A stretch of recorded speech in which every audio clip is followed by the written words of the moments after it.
and welcome to On the Table. I'm your host, Mohana Priya.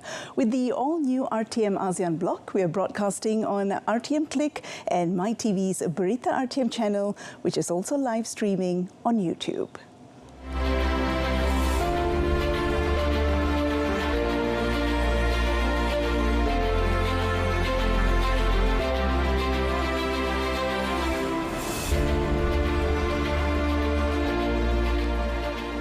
On tonight's episode, in the next 30 minutes, we'll be discussing the rise of Malaysia as a premier health tourism destination in this region. We welcome to the studio Dr. Muhammad Ali Abu Bakar, Chief Executive Officer of Malaysia Healthcare Travel Council, or MHTC. Doctor, good to have you with us. Nice to meet you, Mohana. Thank you for inviting me for the show. Doctor, perhaps we'd like to start with what MHTC is. Okay.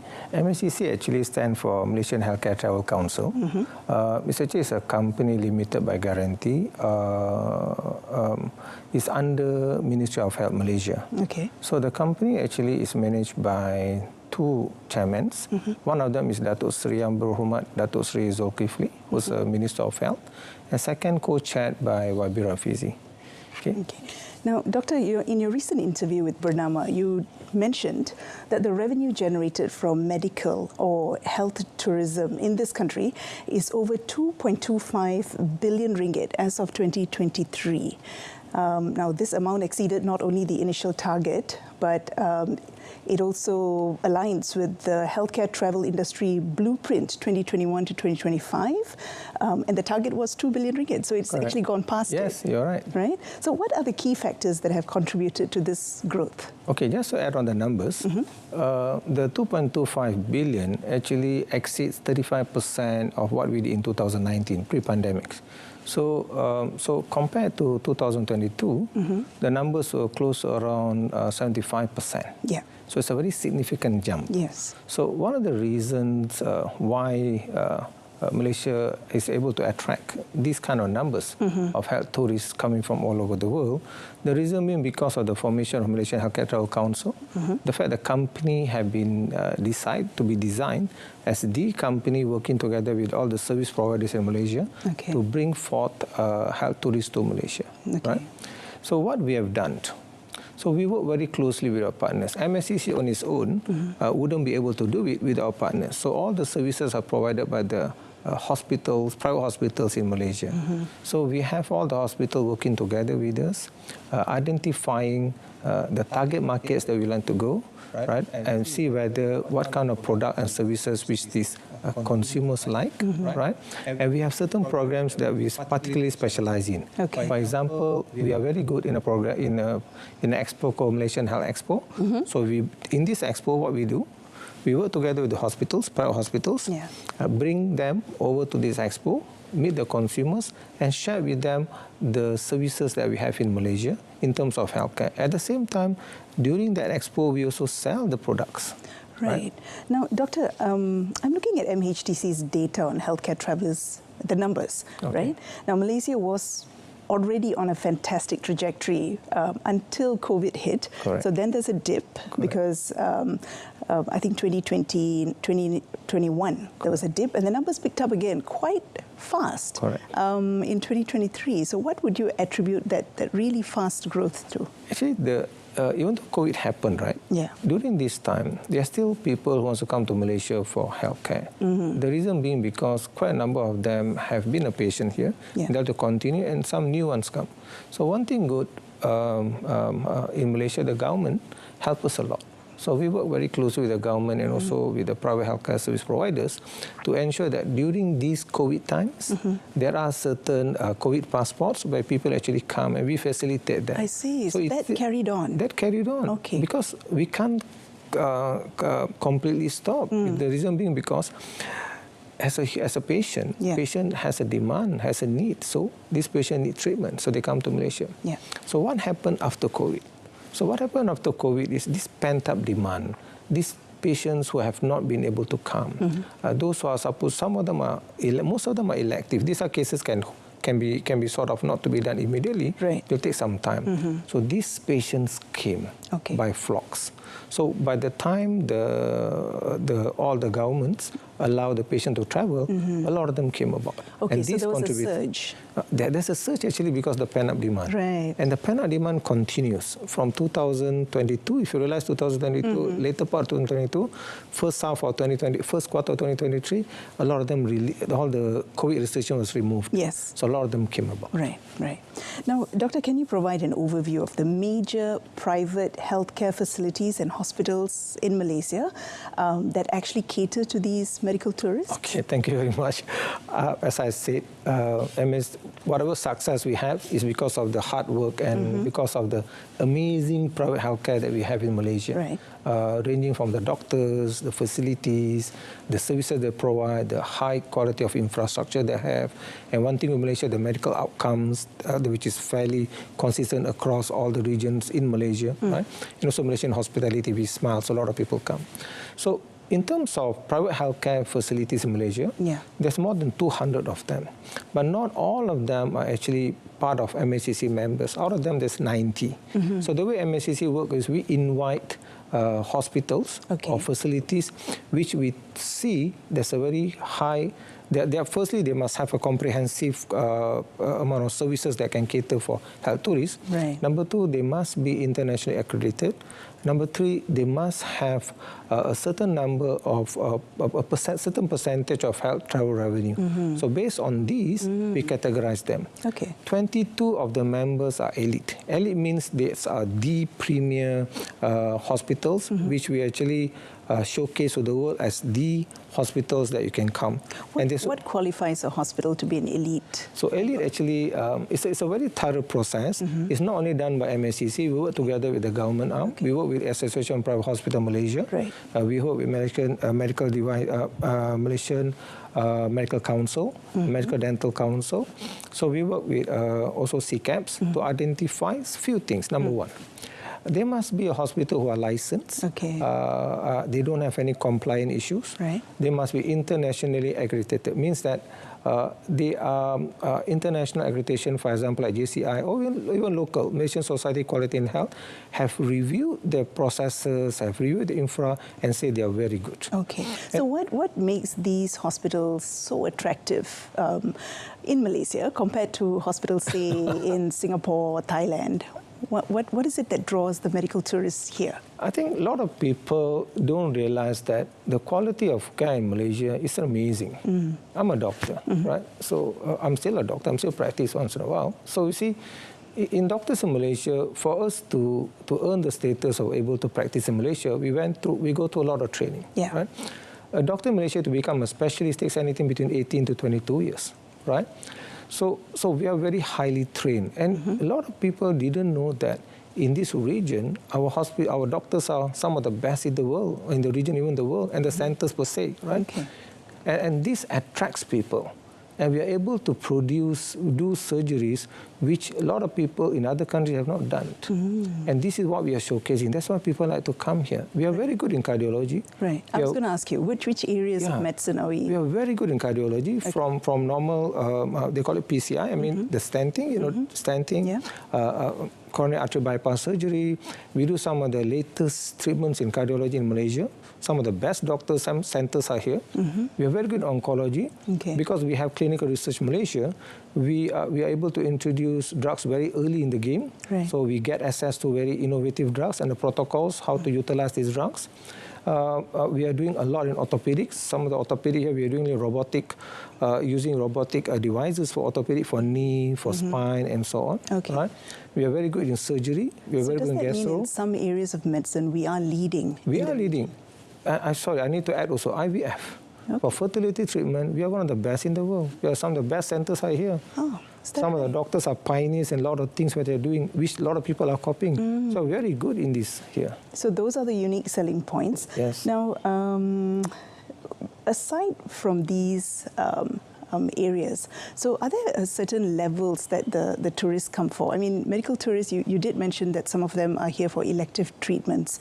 What about the really serious cases? Are those numbers significant as well? Yes. urgent care? Urgent care, actually, a lot of them choose Malaysia to be a repatriation center. Okay. For example, you have expatriates.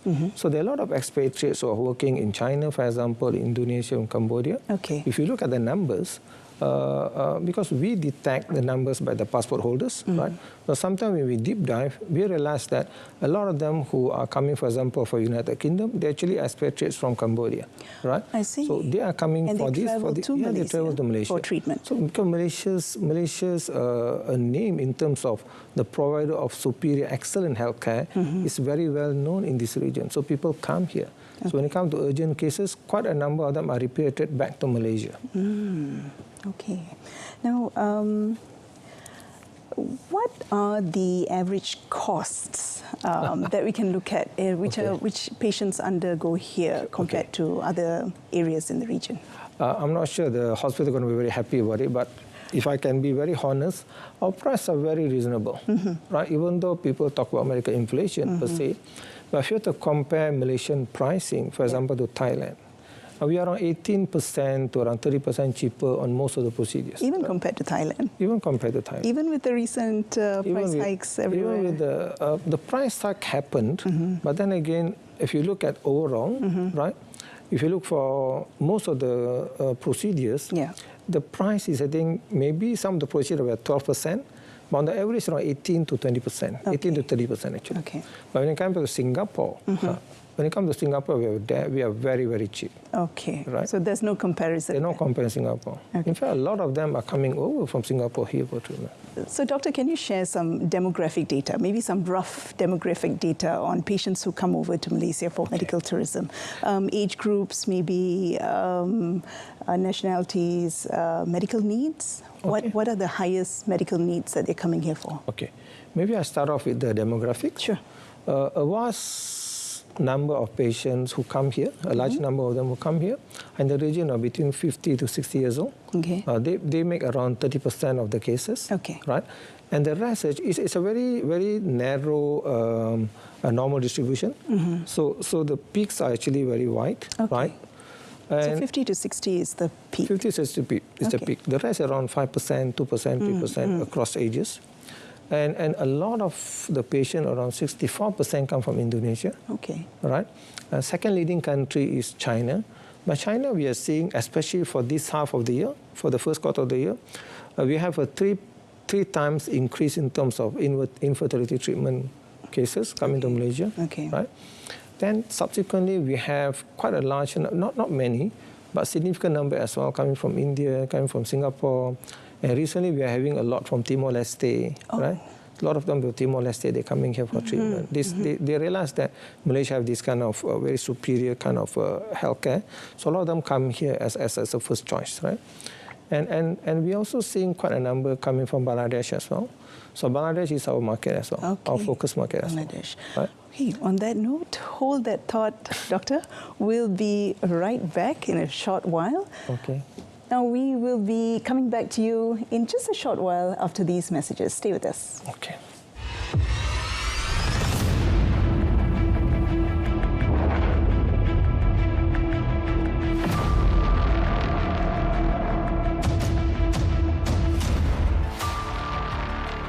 The number of malicious and false statements spread by SMS or social media platforms have become too widespread.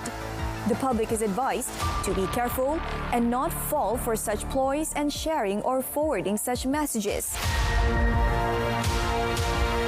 Remember that spreading fake news is an offense under Section 233 of the Communications and Multimedia Act 1998. This carries a penalty of a fine not exceeding 50,000 ringgit or up to 1 year imprisonment or both upon conviction.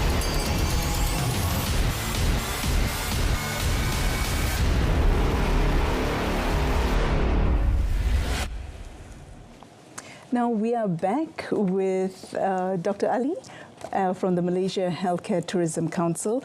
Now, Doctor, can you share, you were sharing some insights on the demographic profiles of medical tourists who are visiting Malaysia. Now, speaking about the hospitals which are catering to these tourists, I'd like to ask you about something. 2 Malaysian hospitals were recognized in Newsweek and Statista's World Best Hospitals in 2024. Namely, this would be Sunway and Gleneagles. Now, why are recognitions like this important or significant? How is it important and significant for Malaysia? It's very important for us. It's very important for Malaysia.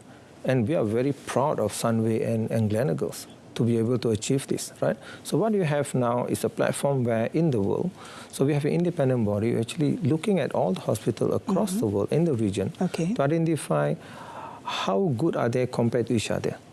So with this, they identify these 2 hospitals have the range of services and able to deliver this kind of quality that's required in terms of patient care, medical excellence, in terms of service excellence, in terms of the way they brand themselves. And compared to everybody else, they are very good. Right? And correct me if I'm wrong, is this the first time that Malaysia has been on this list? And why is that we've not been on this list before? What has made the change? What has made us move up? I think to be able to be on the list is not something we have not tried before. I think they have. I think we have been on the list. Now what we're able to do is they're moving up the rank within the list, right? So for example, at Sunway actually have developed to be a very comprehensive kind of delivery, and the patient care is at the center of it. So a lot of hospitals like Sunway, Gleneagles, the IHH group, Pantai Bangsa, Pantai Hospital Group, the Kumpulan Perubatan Johor, KPJ Group, the Damansara Special Hospital 2, then Subanjaya Medical Center. Now actually they are bought by Columbia Asia.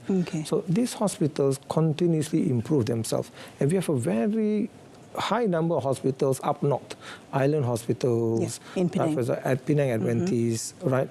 And we have Loguan Lai, right? We have these hospitals, they continuously improve themselves. Why? Because if you want to cater for health tourists, it cannot be a status quo all the time. You need to continuously improve. You need to be able to deliver the kind of services that people want, leading edge services. For example, people really looking for minimally invasive surgeries. Means that you don't do major open surgeries anymore. It's minimally invasive. People are looking for surgeries which involve robotics. People want a better outcome. People want to get out of the bed faster, right? So, and they want to have a service delivery which is fantastic. They want people. They want to be taken care of. They want to go to a hospital which doesn't feel like a hospital. If you go to most of the hospitals in Malaysia, you don't feel in the hospital. You find food, you find people mingling. You can even do your pedicure, manicure. You can do your hair. Looks more like a hotel, I think. Okay, you can say like a hotel, but this kind of thing, people like it. So these hospitals. And we are very proud of them. Of course, it reduces patient anxiety as well. They work very hard across these elements. For example, medical excellence. They continuously improve themselves by identifying area where they want to become the best of the best. Service excellence. And rightly now, we are very proud, MHTC significantly proud of them. They are trying their way out to have some form of branding outside of Malaysia, international brandings, by participating in this kind of evaluations, which I think is very important to bring us up to the level where people will say, "Wow, you're good." Doctor, what are the challenges, though, that these hospitals face, or what are the challenges that MHTC faces in line with improving yourself and wanting to go higher and further and striving for excellence? Correct. I think from MHTC point of view, when we look at these challenges, personally feeling it, we feel that one of the things that we should do much better is messaging, putting up these messages in a manner that people understand that we have the best kind of a healthcare here, right? We are not trying to say we are the best. Everybody else is not very good. What we are trying to say is, if you want to find a healthcare service across all disciplines, which actually will deliver you an outcome which is amazing, which is centered around your care, come to Malaysia. So how to deliver these messages that people understand, the common people, the lay people, will understand and feel that this is what they want. So I think that's one of the challenges we have. And number two, actually, you must understand MHTC by itself, we don't have product, we don't have services. Who do we work with? We work with the hospitals. And not only hospitals, we work together, there's an entire ecosystem behind it. We work together together with the travel agents. We work together with the hotels. We work together with the immigration. We work together with the airport guys, right, MHB guys. So all these, we have to work together and establish a partnership. Right? How does the government play a role here? How does the government help support MHTC? Government actually supports very well. They make it easy for us. They help us out. They give us some grants for us to run this show.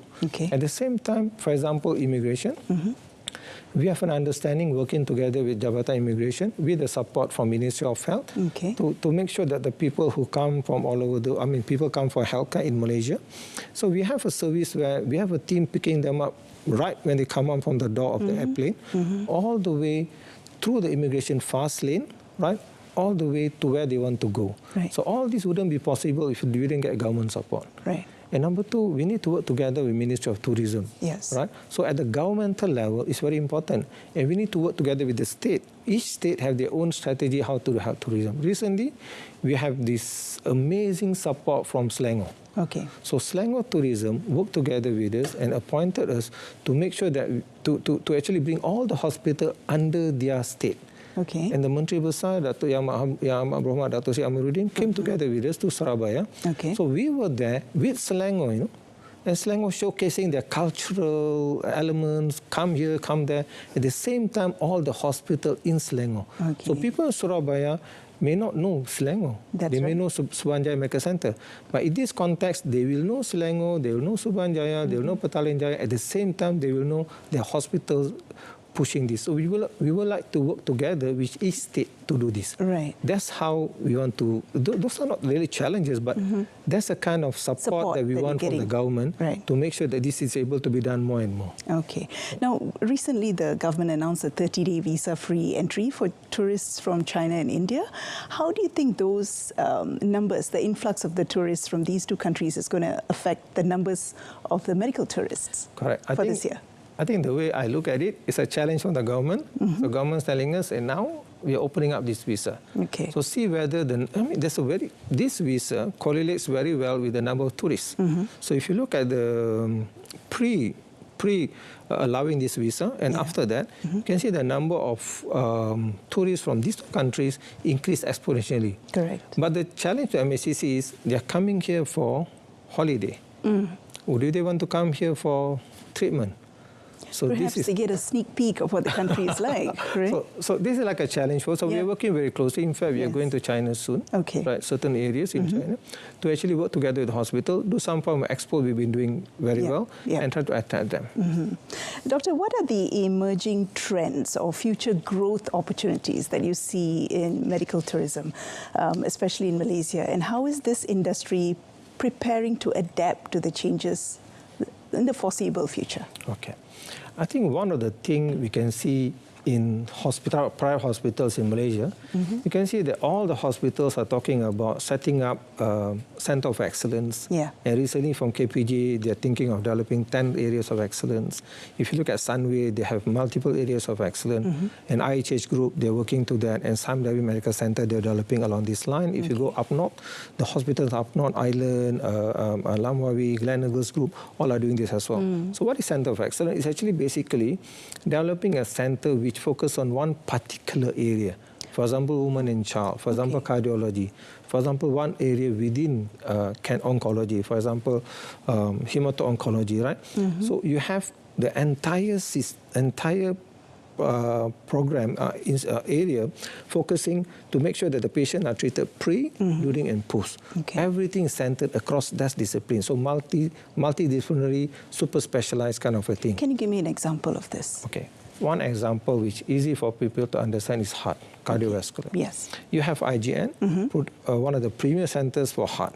So they are the whole hospital based on heart. But you have also, for example, in Sunway Medical Center, Center of Excellence for Cardiology. Right? You have also an IGN. You also have in Suruhanjaya Medical Center, you have that. Even if you go to Damansara Specialist Hospital, they have that center for heart. So this is an example of Center of Excellence. The other one, if you go to Makota, they work with JCI.